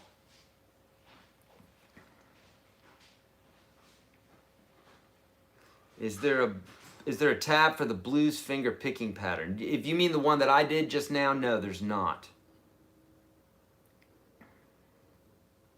That's just something that I kind of noodle with. It's nothing that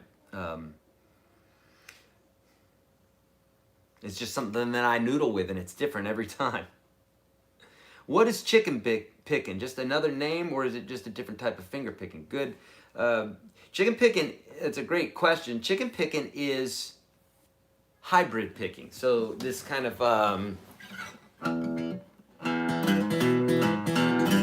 that sort of thing.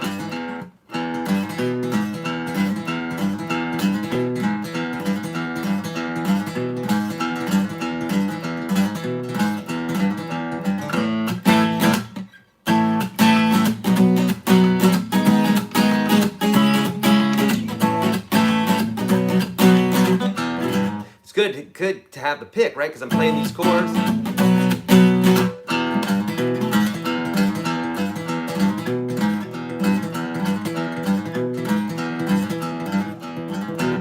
So with hybrid picking, chicken picking, you're using a pick and then you're using second and third finger to hit the other bits and pieces.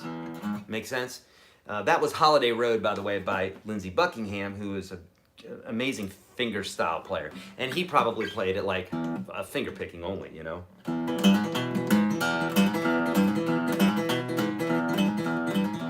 Get fast.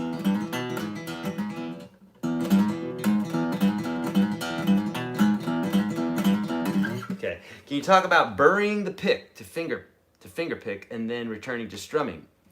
So You know, I do this sometimes, but it's more with like, let's see, do I do it? So I'll do this, right? I'll put the pick right there, and then I can kind of finger pick. And so I just kind of put it right there, and then when I need it, I just kind of take it, you know. Or you can also, you know, put it, you can palm it, you know, palm it a bit here. But I always say I can tell you about chocolate, or you can taste chocolate. And when it comes to stuff like that, you gotta figure it out yourself, because no one can show you. I mean, I can show you, but it's gonna feel awkward for you. You just have to kind of do it yourself, you know. But what I'll do is I'll put it like in the crease of my finger, or I'll put it in my mouth. That was an easy enough one to do, right? And sometimes I'll even do this. I'll put it in between my fingers like this, because I can finger pick like that and put it in between my fingers like that. I don't notice when I'm doing it. So it sometimes takes somebody else going, oh, hey, what are you doing there, you know? Somebody's saying Lindsey Buckingham, they love Lindsey Buckingham. I do too. Penn and Teller moves, indeed. You guys probably heard this one, right?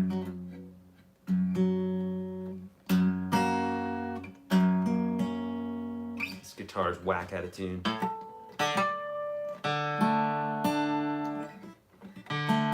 Hold on here.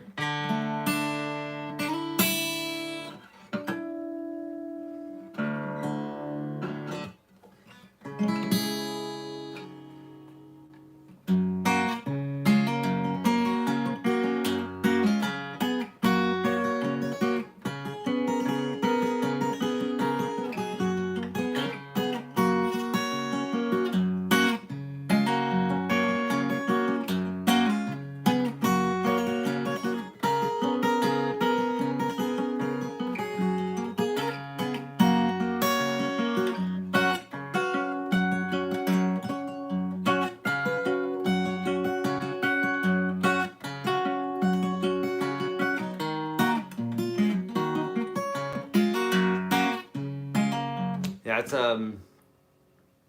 never going back again.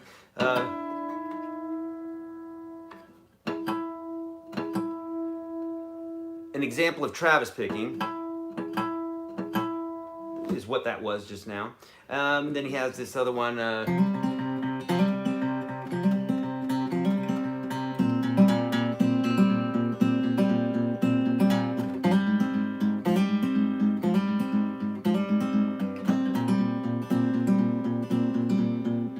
Yeah, right. Hold on here.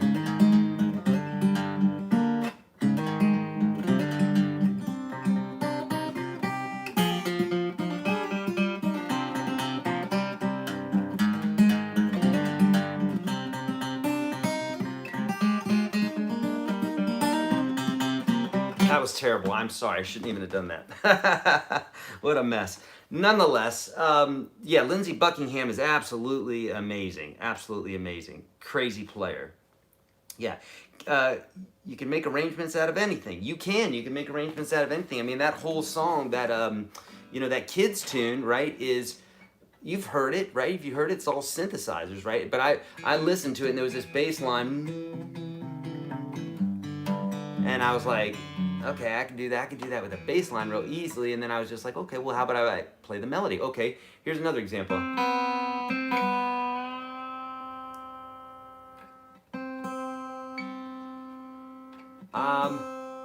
Eleanor Rigby is one of my favorite tunes ever. So I came up with this arrangement.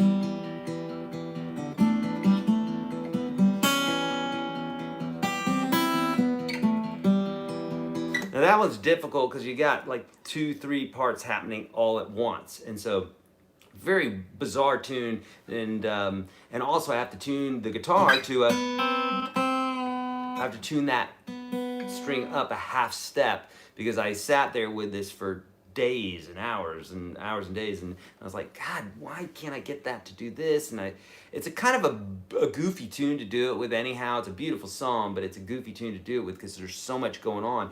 This part right here, well here.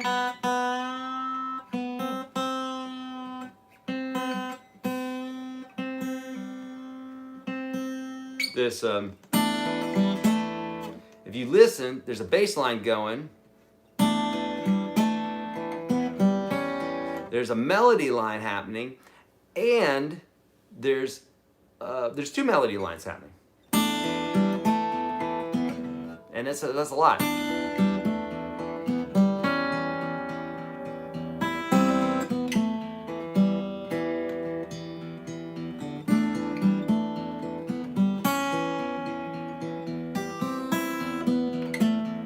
So there's a bass line, there's kind of like a mid bass line, and then there's a melody line, I should say. So, you know, playing it and arranging it are 2 different things. So it takes some time to arrange something. It takes a long time to arrange something. Ask Joe Robinson or any of these guys.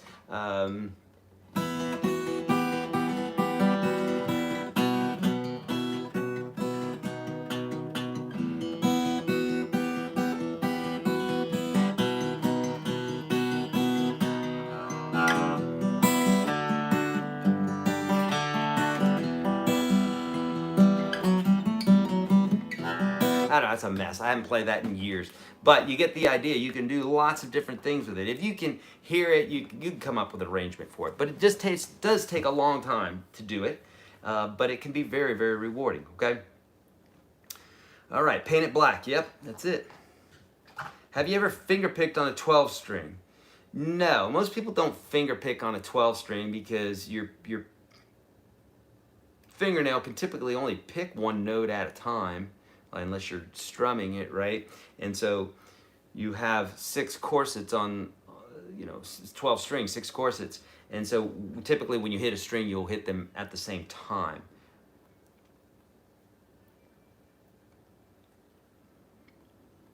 All right, good questions. Stones, who? I'm done, Jim says. All right, questions. What do you got for me? So I just wanted to show you, man, there's so many different things that you can do, right? So many different songs.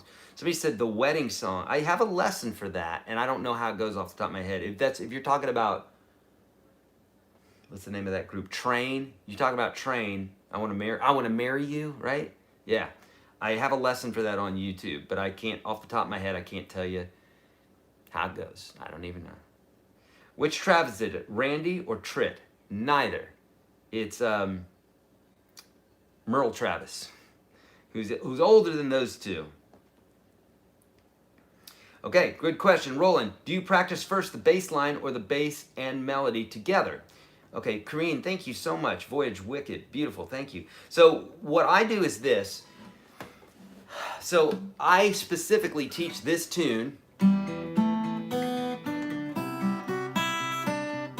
I have a whole course for that inside of UGS as an example of how to break down a piece of fingerpicking music. And so what I do is this, I like to learn both the parts separately. So I know what's going on, okay? I'm like, okay, this is an E minor chord, this is a C chord, this is a G chord, this is emulating a D chord. So it's, even though I'm not playing the chords, I know what's going on theory-wise.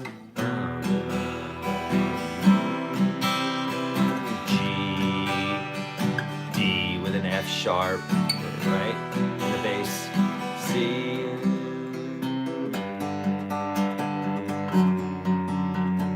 So I do that, and then I work up the melody.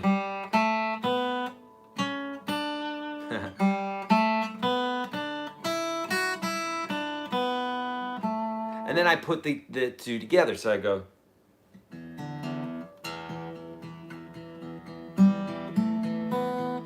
And that'll be all I'd have you practice.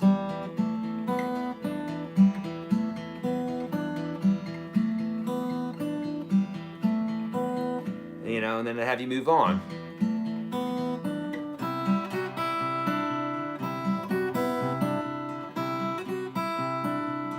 And then we'd glue them together. Then I'd have you work on that part, which is easy. You know, and then put them together. Nice and slow.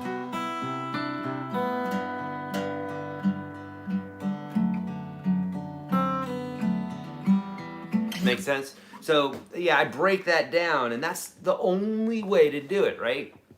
The only way to climb a mountain is one step at a time. You remember that song, that old song?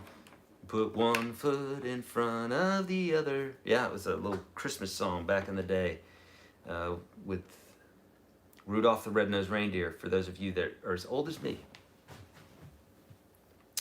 Okay, what is that lesson called? It's called How to Break Down a Finger-Picking Piece of Music. I think that's what it's called. Or you can just search kids inside of UGS. You'll find that there. Have I heard of Gabriela Cavido? No, I haven't. Do you have a document on your Eleanor Rigby transcriptions? I don't. I don't have that at all. It would be great. In fact, the kids one, I never transcribed either. It was one of my students who learned it online, because when I introduced that song as a finger picking piece, there was a lot of folks that were, it kind of got a little viral action there, and people were sharing it and uploading their versions of it, and then uploading the, somebody transcribed it and uploaded that to Ultimate Guitar. So yes, that is up on Ultimate Guitar. I couldn't tell you which one though, but it'll be something about finger picking. Yeah. A foot at a time, that's right. There are many amazing finger pickers out there. There's so many to choose from. So, yeah. Are there any tunings better for fingerstyle than others? Gregory, no, not really. Finger picking is just an expression. It's just a different way to attack the strings. The best way, in my opinion, is to keep it open, is to do standard tuning, so that everything is where it should be, and you're not having to learn finger picking and this new tuning,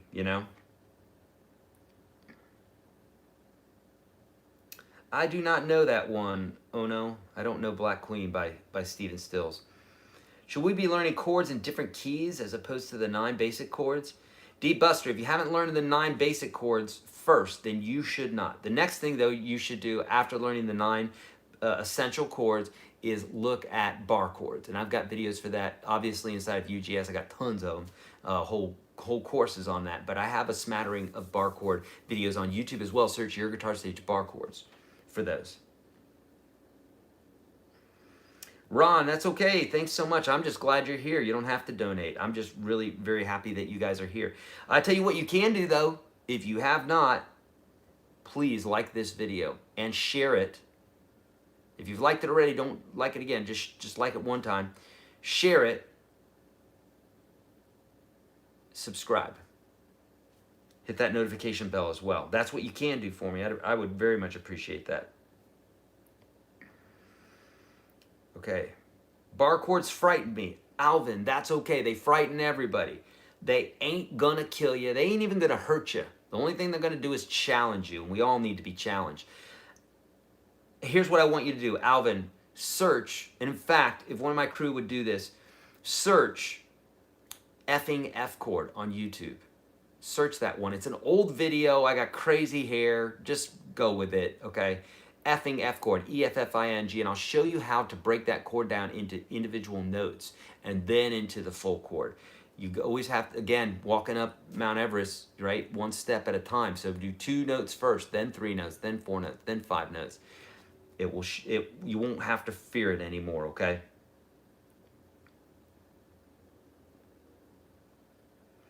Amber is asking for some finger picking songs. Yes. Dust in the Wind, which I think I have a video for, pretty sure. I'm Gonna Marry You by Train. That's another good one. MGMT Kids. I've got a video for that on YouTube. It's a short one. I got a whole course for it in UGS. thinking. Rebel Yell, right? Remember this one? So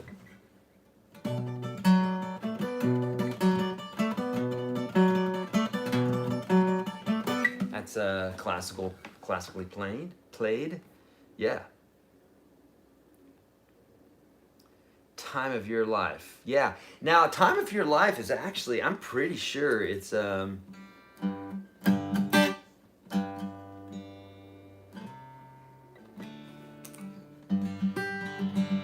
I'm pretty sure that it's I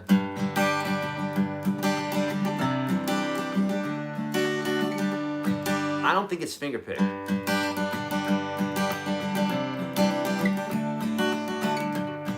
But he's picking the individual notes with his pick, you know. LaGrange, right?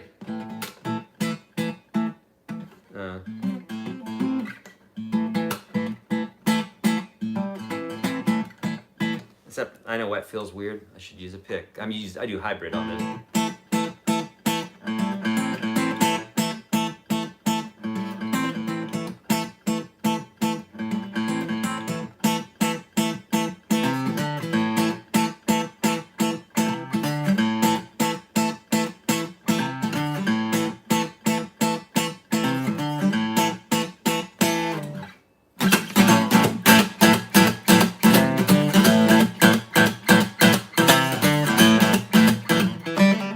Right, so Wedding Song, seeing that a lot. I don't know what that is. If you're talking about I Want to Marry You, I have a video for that, but I don't know what Wedding Song is.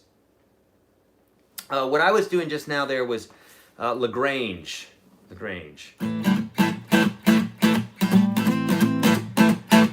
R. Diaz, thank you. Is it okay to hold the guitar with my left leg? Yes, R. Diaz, you're doing that the classical style or the Spanish style. So by the looks of your name, then that's within your blood right there, man, for sure.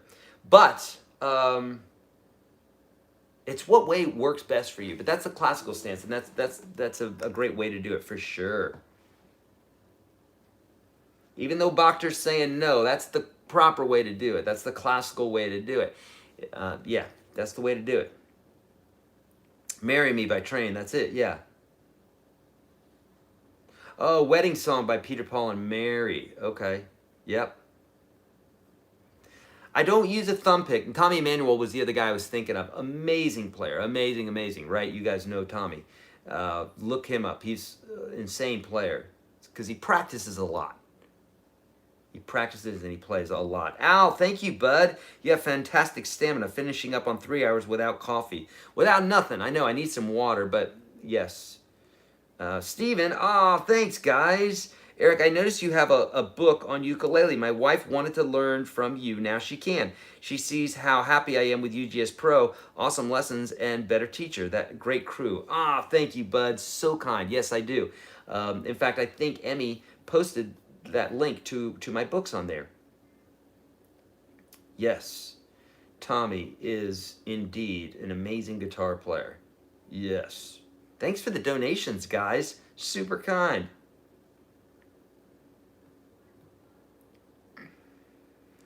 Yeah, so see a few people talking about ZZ Top. We dropped a really cool ZZ Top video not too long ago on UGS. So I'm going to ask one of them to drop that link in here, and then you can go back afterwards and check that out. But yeah, love some ZZ Top. I'm trying to think of some other, in fact, the first tune that I ever, that made me fall in love with guitar, the tune was called Foolin' by Def Leppard.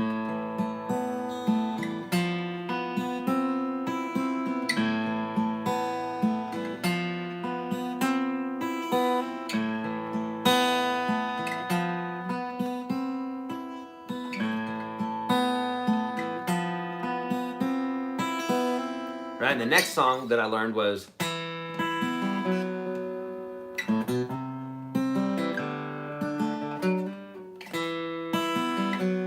that is Dawkin.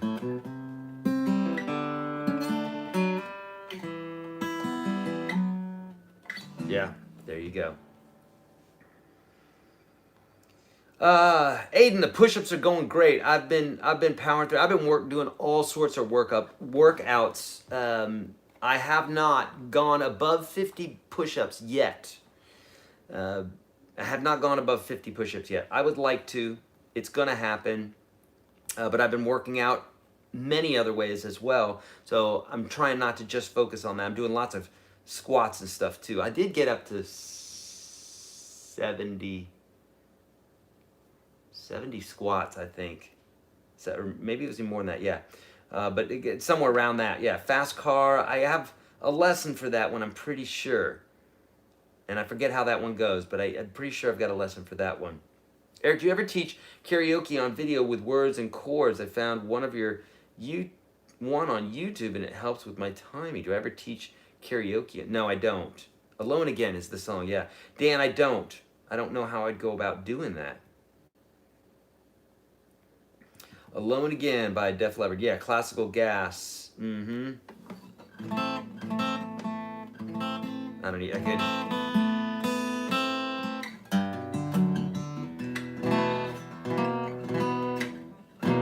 I don't even know. I don't even know that one. I'm not going to try to do it, but that's the idea.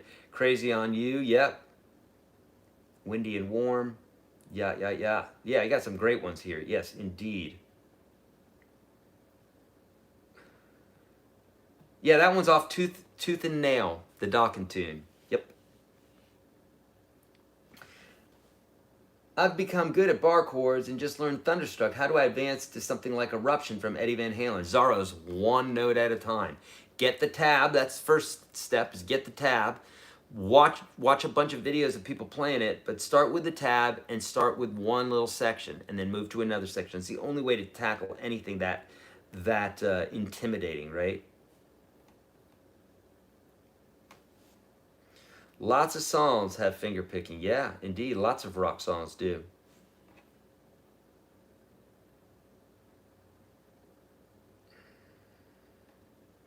Yeah, check out Colin Hill. He's been on the program before. I think by now, he's probably been practicing for 6 years, but he's relatively new to playing guitar. I mean, 6 years is not that long, and that guy is an amazing player. Watch him. He's been on my show before, and just search Colin Hill here on YouTube. What a great player, great disposition, just all. In fact, he and I are going to create a finger picking course because he's so amazing, and he's actually working on that right now. And soon, when all this stuff ends, we will be doing a course together. You will find a remarkable course by him, but we're going to be really thorough with this one. But I'm going to let him run with the torch on this. He's a better finger picker than I am, for sure. Yes, indeed. In UGS, yes, we'll make it available in UGS as well.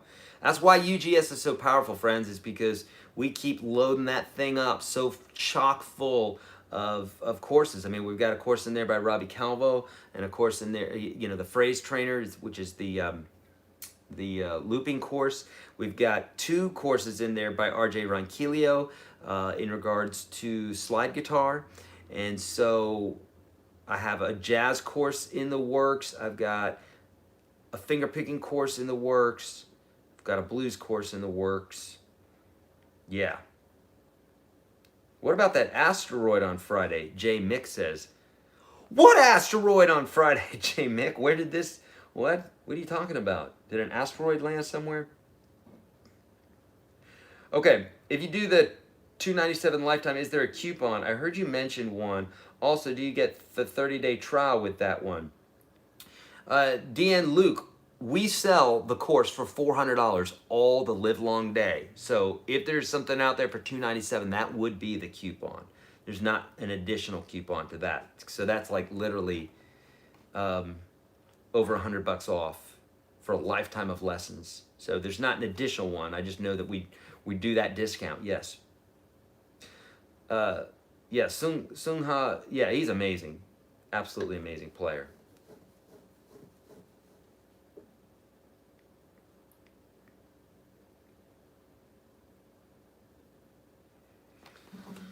Yeah.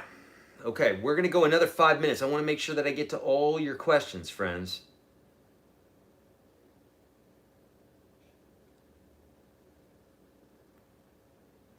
Fergus is saying, can you play some Texas rock? Well, we just did a video on this. Now, unfortunately, I don't have my telly here, and I don't have my Les Paul, but we could probably...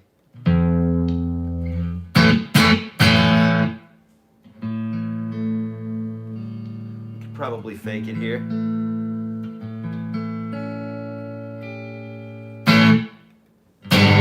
Oh no, we can't. Not that. Hold on here. Let me get this thing in tune. Warming up the strings since it's been just sitting over there on the side, and then I always give them a stretch before I tune them up, as I instruct you guys to do all the time. So for whoever asked about the Texas rock, we just did that video for ZZ Top. So you'll see that one of my crew posted that link in here. Best little band from Texas, right? Amazing riffs. I grew up with that stuff. That's the kind of stuff that made me want to play guitar. So.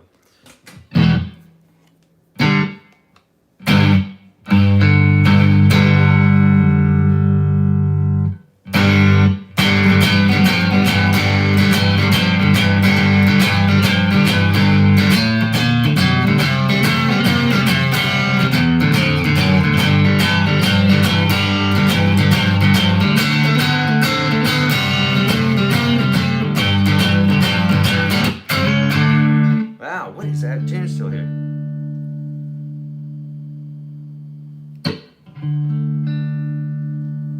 All right. Did I show that?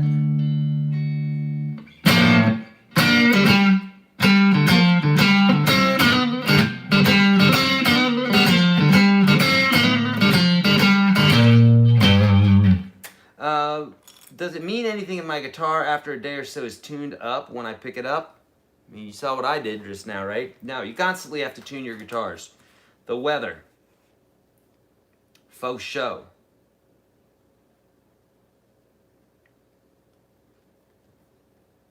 Beatles. I've got lots of Beatles stuff. Search YourGuitarSage Beatles.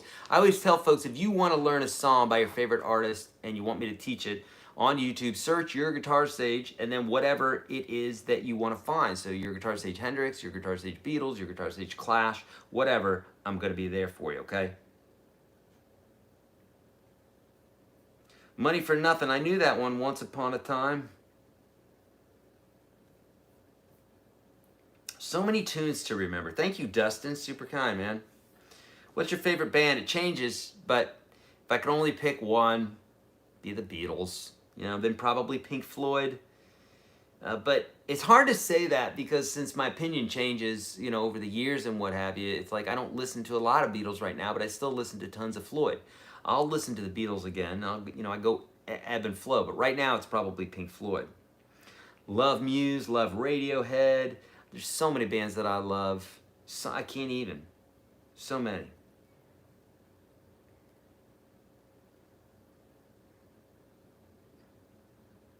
Oh, beautiful. Thank you, Joe. Good. Love that you love that one. Yeah, the humidity and the temperature. Humidity and temperature is always going to affect the tuning of your guitar, for sure. Friends, if you have not already, you've got to take advantage of the free course that I'm giving you. I can only get you so far. Okay? I can only carry you so far. If you don't have those basics down, I can't carry you. Get in UGS Standard today. It's the second link below. Okay, first link below will give you access to the PDF plus some other free stuff that we're giving you guys.